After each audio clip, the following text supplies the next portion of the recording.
Bonjour à tous, bienvenue dans ce nouvel épisode de podcast. Aujourd'hui, je vais vous parler de la procrastination. Alors, la procrastination, c'est une tendance à remettre au lendemain ce qu'on pourrait faire tout de suite. La plupart du temps, on explique cette procrastination par un manque d'assurance, une mauvaise estime de soi, des difficultés de concentration, la peur de l'échec ou du perfectionnisme. Aujourd'hui, avec cet épisode, j'ai envie de vous permettre de regarder ça un peu différemment, peut-être justement pour vous aider à trouver des solutions pour continuer à avancer. Donc, cet épisode s'adresse à vous si vous avez envie de réaliser un projet, si vous avez un projet qui vous tient à cœur avec beaucoup d'envie, et si vous constatez que vous ne mettez pas les choses en place pour y arriver. Et d'ailleurs, vous ne comprenez pas pourquoi. Vous dites, j'en ai très envie, mais pour autant, je ne mets pas les moyens. Et donc, si c'est le cas, eh bien, je vous invite à écouter la suite. J'espère que ça vous éclairera. Alors, pour illustrer ça, je vais reprendre une situation récente qui me concerne, un exemple très concret où j'ai procrastiné et qui va vous permettre d'y voir plus clair sur ce que je cherche à démontrer. Alors, le projet récent qui me tenait à cœur et que j'ai mis en place, mais pour lequel j'ai beaucoup procrastiné, c'est le projet des podcasts. Le projet de podcast, ça fait 3 ans que je l'ai.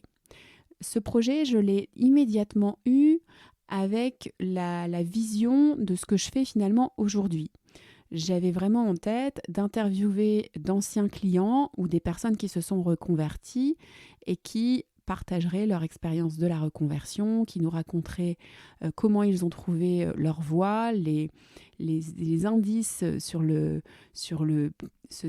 justement ce nouveau projet professionnel, qui nous partagent aussi les difficultés qu'ils ont rencontrées, les challenges qu'ils ont relevés, et puis surtout qui mettent également en lumière leur activité actuelle, notamment pour les entrepreneurs. Donc j'avais vraiment cette envie-là. Je savais que ça pourrait inspirer d'autres personnes. De toute façon, qu'on ait envie ou pas de se reconvertir, des histoires de gens, c'est toujours un peu passionnant. Et donc l'idée, c'était de mettre en lumière des personnes ordinaires qui font des choses extraordinaires. On a, c'est vrai, beaucoup de contenu mettant en valeur des auteurs, des stars, des créateurs de grosses entreprises, des artistes, des sportifs. On a beaucoup de contenu là-dessus, mais finalement, sur Monsieur et Madame Tout-le-Monde, qui entreprennent des choses au quotidien, on a finalement peu de contenu sur ce sujet-là. Donc c'était ça qui m'intéressait. Et voilà, la première fois que j'ai eu cette envie-là, c'était il y a 3 ans. Et j'ai mis 3 ans à le mettre en œuvre. Alors, ce qu'il faut savoir, c'est que donc, j'ai cette idée, mais il y a 3 ans, les podcasts, c'est pas mon quotidien. Ça l'est devenu. C'est-à-dire qu'aujourd'hui, j'écoute énormément de podcasts parce que c'est un contenu qui me plaît beaucoup, c'est un média qui me plaît beaucoup. Mais à l'époque, c'est pas le cas. Donc, quand j'imagine faire ces interviews, je l'imagine plutôt en format vidéo. À l'époque, c'était plus YouTube qui fonctionnait très bien. Et les podcasts, ça existait déjà, mais ce n'était pas encore aussi en vogue qu'aujourd'hui. Et donc, quand j'imaginais faire ces interviews, je les imaginais en vidéo. J'imaginais donc une caméra qui filme mon client, une caméra qui me filme et une caméra qui fait un plan large. J'imaginais donc du coup une mise en scène, du matériel, beaucoup de moyens à mettre en œuvre pour réaliser ça. Et je pense que c'est ça que en imaginant ça finalement, là je me sentais d'un seul coup incompétente. C'est-à-dire que j'avais conscience et confiance en mes compétences à interviewer et à interroger mes clients. J'avais pas de problème là-dessus. Je savais que j'avais les moyens de le faire puisque j'avais des clients qui étaient partants, c'est-à-dire que très vite je leur ai posé la question et ils étaient prêts à m'accorder ce temps d'échange, donc j'avais pas de problème avec ça. Maintenant, ce qui me posait problème, c'était vraiment déjà, la première chose, c'était les moyens à mettre en œuvre. Ça me faisait extrêmement peur. Par ailleurs, je savais que j'étais aussi incompétente sur le digital. C'est-à-dire que je suis aujourd'hui J'ai à peine 100 followers sur Instagram, j'ai 500 abonnés Facebook, je n'utilise pas TikTok et j'ai un peu plus d'abonnés sur LinkedIn et d'audience, mais je ne suis pas une influenceuse, je ne suis pas connue pour ça et je n'ai pas de compétences non plus là-dessus. Et donc, ça c'est l'autre partie aussi, c'est que j'imagine et j'ai envie que ce contenu ait un impact, mais finalement j'ai la sensation de ne pas avoir à nouveau une partie des compétences me permettant d'atteindre cet objectif-là. Et donc ça c'est le deuxième volet. On est toujours sur une problématique finalement, soit de moyens, soit de compétences. C'est-à-dire que je souhaite que ce podcast ait une certaine envergure. J'ai de l'ambition pour ce projet, mais j'ai l'impression de ne pas disposer à nouveau soit des moyens, soit des compétences. Et donc, malgré cette envie, je ne mets rien en place. À part finalement quand même demander, en parler, mais sinon, passer concrètement à l'action, je ne le fais pas parce que je ne sais pas comment faire en fait. Durant donc tout ce processus, il faut aussi signifier que mon frère était à ce moment-là en reconversion professionnelle et donc il s'est reconverti dans la vidéo. Aujourd'hui, il est vidéaste professionnel. Et donc, c'était une des personnes avec qui j'évoquais ce projet. Et à un moment donné, lui s'est professionnalisé là-dessus, s'est équipé. Et l'année dernière, il m'a, lorsque je lui en ai parlé, invité. Il m'a dit, bon, écoute Émilie, on essaye, on verra bien, on met ça en place. Donc, on est là sur du format vidéo.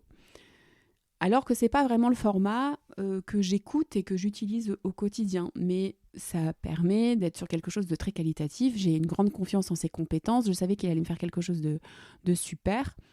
Et donc, je lui dis, OK, on met quand même 3 mois à planifier ça, parce qu'effectivement, il fallait faire venir 3 clients en même temps pour faire l'interview. Il fallait aménager l'espace. Il fallait que tout le monde soit dispo au même moment. Et donc, ça met quand même 3 mois à se décider, à se mettre en place. Et après, ça met encore 3 mois à ce que je publie. C'est-à-dire que, comme je vous le disais, j'ai pas l'impression d'avoir les compétences, j'ai pas de chaîne YouTube, j'ai pas de followers sur Insta, compte Insta que j'ai créé il y a très peu de temps, etc. Là-dessus, je me dis, si je mets ma vidéo sur YouTube et si je mets ma vidéo sur Instagram, la probabilité pour qu'il y ait des gens qui la regardent, elle est assez faible. Et là-dessus, à nouveau, je ne sais pas comment m'y prendre. Et donc, comme je ne sais pas, je procrastine. J'imagine qu'il faut que je crée des petites vidéos d'accroche, etc. Enfin, j'ai des petites idées de ce que j'observe, mais je n'ai pas à nouveau les compétences pour le faire. Donc, je bricole ça quand même dans mon coin, je finis par faire quelque chose et puis je les publie.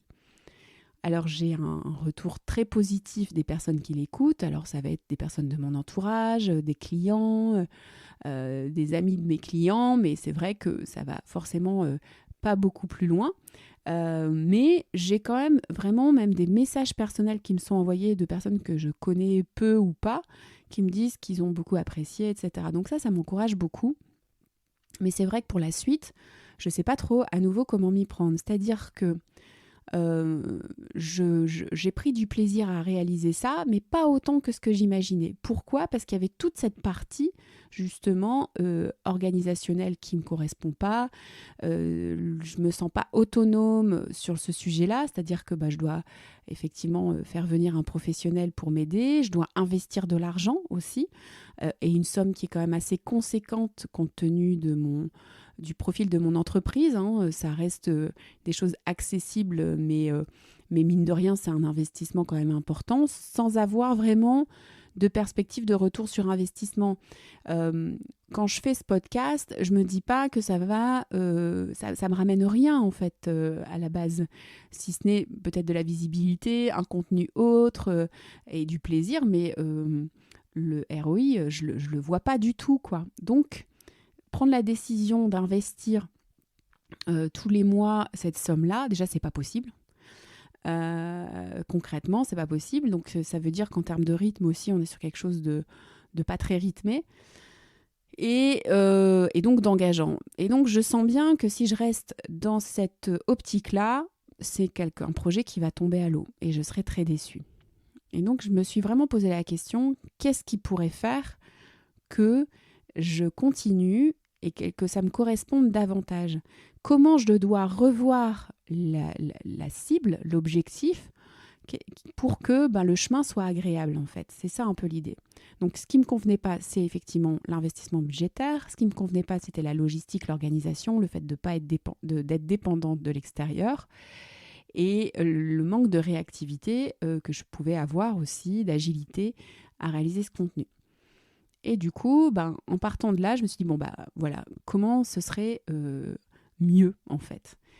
Et aussi, il y avait aussi la problématique de la vidéo, puisque c'est un outil sur lequel je suis moins à l'aise que sur l'audio. Et donc, tout simplement, j'en suis arrivée à le faire qu'en format audio, le podcast. Donc, j'ai investi dans le matériel. Et puis, je me suis concentrée sur le processus. C'est-à-dire que aujourd'hui, je ne me fixe... j'ai de l'ambition pour ce projet, mais je ne sais pas quand et comment ça va se réaliser. Et je m'y intéresse finalement peu. Je sais ce que je voudrais pour demain, mais ce qui compte, c'est maintenant. C'est de prendre du plaisir maintenant. Et de voir ce que ça apporte aujourd'hui. Et ce que ça apporte aujourd'hui, déjà, c'est que ça me fait plaisir de le faire. C'est-à-dire que recontacter d'anciens clients et échanger avec eux, c'est vraiment très agréable pour moi d'avoir un petit retour de ce qu'ils ont vécu durant les X années pendant lesquelles on ne s'est pas vu ou moins vu. Ce que j'observe, c'est que c'est aussi un moment agréable pour eux. Ils prennent du plaisir. Certains me remercient beaucoup. Certains apprennent des choses, relaient ça sur leur propre réseau. Et déjà aussi, ça, c'est super parce que ça crée de la valeur à la personne qui vient, que j'interviewe. Et enfin, cerise sur le gâteau, ça apporte à mes clients actuels. C'est-à-dire que dans mes accompagnements, j'aime bien donner des exemples, raconter des histoires à mes clients, des histoires vraies. Mais là, en fait, c'est mes clients qui racontent leur propre histoire. Et donc, c'est du contenu que je peux proposer aux personnes que j'accompagne. Et ça, c'est un super outil également. Et donc, aujourd'hui, je me focalise là-dessus. Et du coup, je prends du plaisir, je me mets plus du tout de pression, je m'amuse et c'est ça qui compte. Et donc voilà, ce que je voulais vous dire, c'est si vous constatez que vous n'avancez pas ou pas comme vous voulez, peut-être la première chose, c'est peut-être à revoir l'objectif, pas forcément dans toutes ses modalités. Il y a peut-être quelques petites choses à changer pour que ça vous convienne davantage.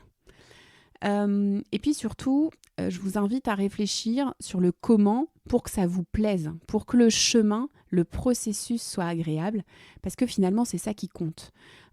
Si on reprend l'image de l'alpinisme, admettons que j'ai envie effectivement de faire de l'alpinisme. Si je commence par cibler l'Everest, déjà, je vais me sentir vraiment toute petite. Si je commence à me comparer à des grands alpinistes, je vais me sentir complètement incapable, illégitime à faire ça. Par contre, si je commence par faire une première ascension à ma mesure, challengeante, mais à ma mesure, je vais me sentir challengée, mais motivée, on va dire. Et puis, petit à petit, les objectifs pourront évoluer, mais ce qui compte, c'est que au moment de l'ascension, je prenne du plaisir. Et c'est ça le plus important, parce qu'une vie réussie, c'est pas juste quelques moments de waouh où on atteint un objectif, c'est au quotidien de prendre du plaisir dans ce qu'on fait. Et donc rien que pour ça, c'est plaisant. Si je rejoins et si je fais le lien avec l'accompagnement que je peux avoir avec mes clients, tout à l'heure j'étais au téléphone avec l'une d'entre elles et qui envisage donc une reconversion professionnelle et puis qui me disait j'ai peur de me tromper. Et je lui ai proposé de regarder ça un peu différemment. Je lui ai dit, mais tu vois, les études que tu t'apprêtes à reprendre, est-ce que tu penses que ça te plaira ? Elle fait, ah oui, elle s'est renseignée, elle a échangé avec des personnes qui font le métier qu'elle souhaite faire. Et quand elle me disait que quand elle écoutait la personne qu'elle a interviewée, elle avait super envie de le faire. Et donc je lui disais, et déjà, rien que les 2 ans de formation que tu vas suivre vont t'apporter quelque chose. Ça sera déjà une réussite en soi, quelle que soit l'issue derrière. dans l'épisode où Pauline parle de son métier aujourd'hui d'ébéniste, Pauline, durant sa formation au Compagnon du Devoir, elle s'est éclatée. Elle a adoré apprendre à faire des meubles, à manipuler le bois, à devenir experte et technique là-dessus. Et rien que ça, c'est une réussite. Donc même si, après, par la suite, si ça n'avait pas débouché sur quelque chose, en réalité, elle aurait déjà passé 1 an extrêmement riche et positif pour elle. Et donc, voilà, concentrez-vous à nouveau petit pas par petit pas et concentrez-vous sur le processus et essayez d'aller vers ce qui vous plaît, ce qui vous donne envie. Ça ne veut pas dire que c'est confort. Je pense que Pauline, quand elle est arrivée au Compagnon du Devoir, le premier jour, elle ne devait pas du tout être dans le confort, elle devait avoir extrêmement peur, mais il y avait de l'envie. Et c'est ça, suivez votre envie, c'est vraiment important, c'est un bon guide. Donc la procrastination, ça peut vous donner l'information que la cible que vous visez, il faut peut-être revoir certaines modalités pour vous reconnecter à l'envie. Voilà, j'espère que cet épisode vous aura plu. Je vous retrouve dans 15 jours pour un nouvel épisode. Avec C'est en vous, révélez-vous!